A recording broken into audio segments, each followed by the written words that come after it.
Hey guys, welcome back again. In this video we are going to learn how can we manage logo and theme on the Freshbooks app. Let's get started. Once you open the Freshbooks app, you will get this page. Here you have to click on the setting icon you can see on top of the screen. Now you have to click on settings here. Here you can see logo and theme. Click here. Now you can see theme colors. You can choose any color from here. You can also check out the font here.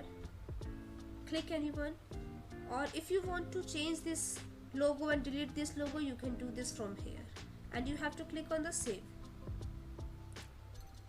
Changes will apply to both new and draft invoices, estimates, proposals, recurring templates, and checkout links. Would you like to apply these changes? If you want, then you have to click on yes and save.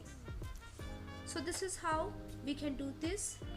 So that's it for this video guys. I hope it was great help to you. Thanks for watching this, and I will see you in the next video.